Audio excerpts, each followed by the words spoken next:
নমস্কার। এই মুহূর্তে কথা বলতে বলতে আমার গলা শুকিয়ে যাচ্ছে, শুধু ভয়ের জন্য নয়, আগামীকালের পঞ্জিকা দেখে। মঙ্গলবার ৩০শে জুন ২০২৬। এই তারিখটা লিখে রাখুন, কারণ এই দিনেই আপনার জীবনের সবচেয়ে বড় মোড় আসতে চলেছে। ২০২৬ সালের জুন মাস পুরোটা জুড়েই তুলা রাশির জন্য ক্যারিয়ারের কি সোনালি সময় হতে চলেছে। ২ জুন থেকে বৃহস্পতিদেব আপনার দশমভাবে কর্মজীবন, খ্যাতি ও কর্তৃত্বের ঘরে প্রবেশ করেছেন এবং ৩০শে জুন তার শক্তি চরমে পৌঁছেছে। এটাই সেই রাজকীয় যোগ, হংস যোগ, যেটা জ্যোতিষশাস্ত্রে অত্যন্ত বিরল ও শক্তিশালী। আমি এই খবরটা পেয়েছি পঞ্জিকা ও গ্রহের অবস্থান দেখে। ২০২৬ সালের জুন মাসে তুলা রাশির জন্য ক্যারিয়ার, প্রতিপত্তি ও সামাজিক মর্যাদা, এই তিনটি বিষয় সামনে আসছে। বৃহস্পতির এই আশীর্বাদ এতটাই শক্তিশালী যে আপনি অফিসে, ব্যবসায় বা কোনো প্রতিষ্ঠানে এক অসাধারণ উচ্চতায় পৌঁছাতে পারেন। কিন্তু খিটা খুব বড়। বৃহস্পতির এই মহাযোগের সাথে আছে শনিদেবের কঠোর দৃষ্টি। শনি সারা বছর আপনার ষষ্ঠ ভাবে শত্রু, লীন ও রোগের ঘরে অবস্থান করছেন। আর ২৯শে জুন থেকে বুধদেব বক্রগতি শুরু করেছেন, যা আপনার পরিকল্পনা ও যোগাযোগে বাধা সৃষ্টি করতে পারে। ৩০শে জুন বুধের বক্রগতির দ্বিতীয় দিন, সবচেয়ে শক্তিশালী অবস্থায় বুধ থাকবে।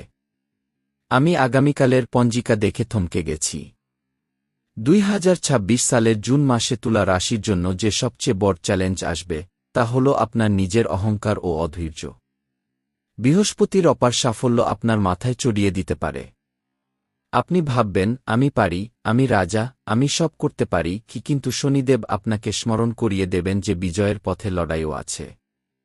একটা কাজ করবেন, এখনই লাইক করুন।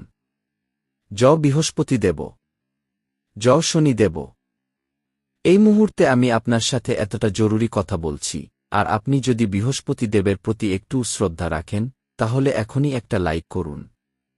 এই লাইকটা শুধু বাটন নয়, এটা বৃহস্পতিদেবের চরণে আপনার ভক্তির প্রমাণ। যারা লাইক করবেন, বৃহস্পতিদেবের আশীর্বাদে তাদের ক্যারিয়ারের সেই সোনালী সিংহাসন কেউ কাটতে পারবে না। বৃহস্পতির সেই মহাযোগ, ক্যারিয়ারের শিখর। আমি আগেই বলেছি, ২০২৬ সালের ২ জুন থেকে বৃহস্পতিদেব আপনার দশমভাবে অবস্থান করছেন। এই অবস্থানটিকে জ্যোতিষশাস্ত্রে হংস যোগ বলা হয়, যেটা কর্মজীবনে অসাধারণ সাফল্য, স্বীকৃতি ও কর্তৃত্ব এনে দেয়। আপনি যদি চাকরিজীবী হন, আপনি বড় পদোন্নতি পেতে পারেন, নেতৃত্বের ভূমিকা পেতে পারেন, অথবা কোনো গুরুত্বপূর্ণ প্রকল্পের দায়িত্ব পেতে পারেন। আপনি যদি ব্যবসায়ী হন, আপনার ব্যবসা নতুন উচ্চতায় পৌঁছাতে পারে, নতুন বাজার জয় করতে পারে, অথবা সরকারি প্রকল্পে অংশ নিতে পারেন। কিন্তু খিটা খুব গুরুত্বপূর্ণ, শনিদেব আপনার ষষ্ঠভাবে অবস্থান করছেন। শনি যখন ষষ্ঠভাবে থাকেন, তখন তিনি বলেন, তোর সাফল্য আমার অনুমতি ছাড়া পাবি না। তুই যদি অহংকারী হয়, যদি অন্যায় করিস, যদি পরিশ্রম না করিস, তাহলে আমি তোর পথে বাধা দেব। শনিদেবের এই অবস্থানে আপনি প্রতিযোগীদের জয় করতে পারবেন, পুরনো ঋণ বা আইনি জটিলতা থেকে মুক্তি পেতে পারবেন, এবং দীর্ঘস্থায়ী রোগকে জয় করতে পারবেন। কিন্তু শনিদেব চান আপনি বিনয়ী হন, ধৈর্যশীল হন এবং নিয়মিত কাজ করুন। ২০২৬ সালের জুন মাসে অহংকারী আপনার সবচেয়ে বড় শত্রু হতে পারে। আপনার অফিসের সেই রাজনীতি। শনি যখন ষষ্ঠভাবে থাকেন, তখন তিনি আপনার অফিসের শত্রুদেরও সক্রিয় করেন। আপনার সহকর্মী, আপনার অধীনস্থ বা আপনার ঊর্ধ্বতন কারো ঈর্ষা বাড়তে পারে। তারা আপনার সাফল্যে অস্বস্তি বোধ করতে পারে। তারা আপনার খারাপ কথা বলতে পারে, আপনার কাজ নষ্ট করতে পারে, বা আপনার প্রকল্পে বাধা দিতে পারে। ২০২৬ সালের জুন মাসে একটু বুদ্ধি ও সতর্কতা প্রয়োজন। অফিসে কারো সাথে বেশি কথা বলবেন না, কারো সাথে পুরনো বিষয় নিয়ে তর্ক করবেন না, এবং কারো সাথে অহংকারী আচরণ করবেন না। শুধু আপনার কাজ করুন, ভালো কাজ করুন, সৎ কাজ করুন। কারণ শনিদেব তখনই আপনার পক্ষে থাকেন যখন আপনি সৎ ও পরিশ্রমী হন। আপনার অর্থের সেই উন্নতি। ২০২৬ সালের জুন মাসে আপনার আর্থিক অবস্থার উন্নতি হবে। আপনার বেতন বাড়তে পারে, আপনার ব্যবসার লাভ বাড়তে পারে, অথবা কোনো পুরনো বিনিয়োগ থেকে টাকা ফেরত আসতে পারে। কিন্তু বুধের বক্রগতিতে কোনো নতুন বিনিয়োগ করবেন না, কোনো নতুন চুক্তি করবেন না, কোনো নতুন আর্থিক সিদ্ধান্ত নেবেন না। কারণ বুধের বক্রগতিতে সব অফার লোভনীয় দেখায়, কিন্তু সত্যি নয়। 2026 সালের জুন মাসে রাহু আপনার পঞ্চম ভাবে অবস্থান করছেন, যা আপনাকে অতি দ্রুত ধনী হওয়ার মিথ্যা স্বপ্ন দেখাতে পারে। তাই সাবধান। আপনার সম্পর্কের সেই সতর্কতা। 2026 সালের জুন মাসে আপনার প্রেমের সম্পর্কের উপর প্রভাব পড়তে পারে। অনেক কাজের চাপ ও ক্যারিয়ারের প্রতিযোগিতার কারণে আপনার সঙ্গীর সাথে সময় কমাতে পারেন, যা সম্পর্কে দূরত্ব তৈরি করতে পারে। বিশেষ করে 30 জুনের দিকে বুধের বক্রগতির প্রভাবে আপনার সঙ্গীর সাথে কথা বলার সময় সাবধান থাকবেন। আপনার কথায় তিনি এমন কিছু শুনতে পারেন যা আপনি বলেননি। আপনার ভাষা ভুল বোঝার এই সময়। এখানে একটু থামুন। পরশুদিনও আপনার রাশিতে একটা বড় পরিবর্তন আসছে, যা আজকের চেয়েও জরুরি। সেই সতর্কতা যদি সময়মতো না পান, বিপদ দ্বিগুণ হবে। এখনই চ্যানেলটি সাবস্ক্রাইব করুন।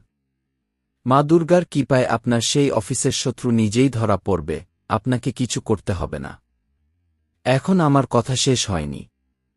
পরের অংশে আমি বলব কিভাবে আপনার ক্যারিয়ারের সেই সিংহাসন দখল করবেন, কিভাবে আপনার শত্রুদের জয় করবেন, কিভাবে আপনার সম্পর্ক ও অর্থ সবকিছু সামলাবেন। কিন্তু সেটা আমি পরের পর্বে বলব। কারণ এই পর্বে আমি আপনাকে শুধু সতর্ক করতে চেয়েছিলাম, আর আমি সেটা করেছি। যেখানে আমি থেমেছিলাম সেখান থেকেই আবার শুরু করছি।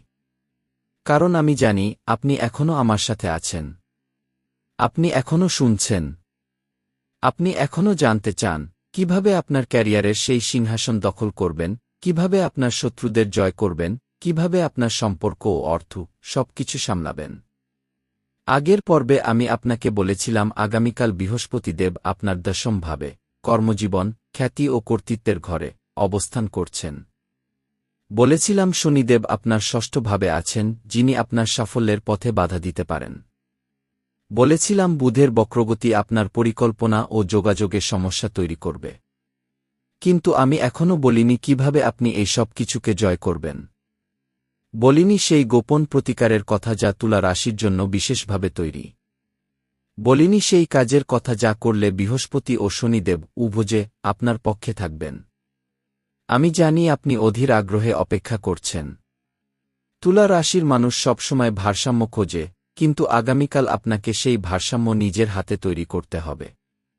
কারণ গ্রহগুলো যখন দ্বন্দ্বে লিপ্ত হয়, তখন আপনাকেই মাঝখানে দাঁড়িয়ে সমাধান করতে হয়। আর সেই সমাধানই আপনাকে আগামীকালের যুদ্ধে জয়ী করবে। এখন আসি আসল কথায়।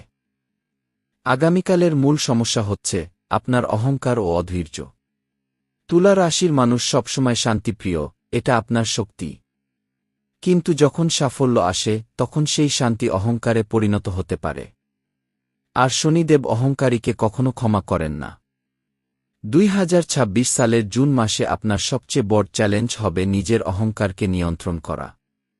তাই আমি বলছি, আগামীকাল নিজেকে স্মরণ করিয়ে দিন যে আপনি সাফল্য পাচ্ছেন, কিন্তু সেই সাফল্য চিরস্থায়ী করতে হলে বিনয়ী হতে হবে। প্রথম উপায়, বৃহস্পতিকে আহ্বান করা। আগামীকাল সকাল 10টার সময় একটি হলুদ ফুল, একটি হলুদ ফল, কলা বা পেঁপে ও একটি হলুদ বস্ত্র নিয়ে বসুন। তারপর চোখ বন্ধ করে খি ও গুরুবে নম খি মন্ত্রটি 108 বার জপ করুন। 108 বার, এই সংখ্যাটি অত্যন্ত গুরুত্বপূর্ণ।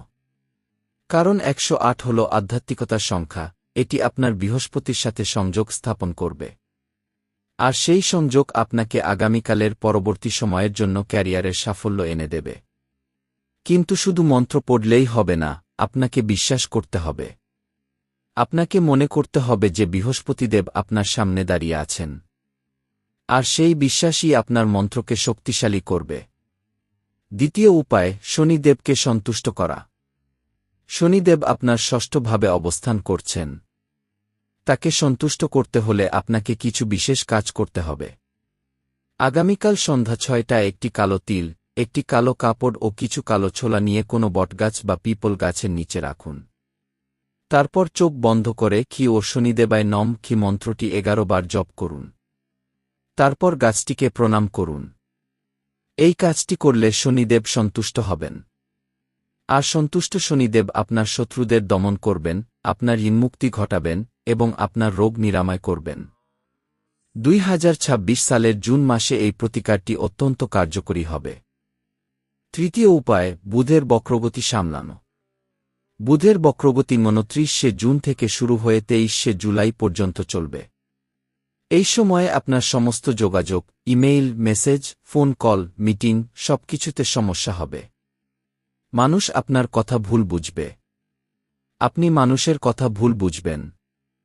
তাই আমি বলছি, এই সময়ে কোনো গুরুত্বপূর্ণ যোগাযোগ করবেন না। যদি করেন তাহলে 3 বার করে চেক করুন। মেইল পাঠানোর আগে 10 বার পড়ুন। মেসেজ পাঠানোর আগে 5 বার পড়ুন। ফোন করার আগে 3 বার ভাবুন, আমি কি সঠিক কথা বলছি। এই সময়ে একটু বেশি সাবধানতা নিলে বড় বিপদ এড়ানো যায়।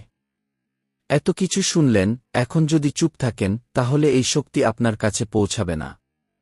বৃহস্পতি দেবের শক্তি তখনই সক্রিয় হয় যখন ভক্তরা একসঙ্গে জয়ধ্বনি করেন। এখনই কমেন্টে লিখুন, জয় বৃহস্পতি দেব, জয় শনি দেব গু। যত বেশি মানুষ লিখবে, তত বেশি শক্তি জাগ্রত হবে এবং আপনার ক্যারিয়ারের সেই সিংহাসন কখনোই কেউ কাটতে পারবে না, আপনার শত্রুরা নিজেই ধরা পড়বে। চতুর্থ উপায়, অফিসের রাজনীতি সামলানো। শনি যখন ষষ্ঠভাবে থাকেন তখন তিনি আপনার অফিসের শত্রুদের সক্রিয় করেন। তাই আমি বলছি, আগামীকাল অফিসে গিয়ে সাবধান থাকুন। কারো সাথে বেশি কথা বলবেন না। কারো সাথে পুরনো বিষয় নিয়ে তর্ক করবেন না। কারো সাথে অহংকারী আচরণ করবেন না। শুধু আপনার কাজ করুন, ভালো কাজ করুন, সৎ কাজ করুন। কারণ শনিদেব তখনই আপনার পক্ষে থাকেন যখন আপনি সৎ ও পরিশ্রমী হন।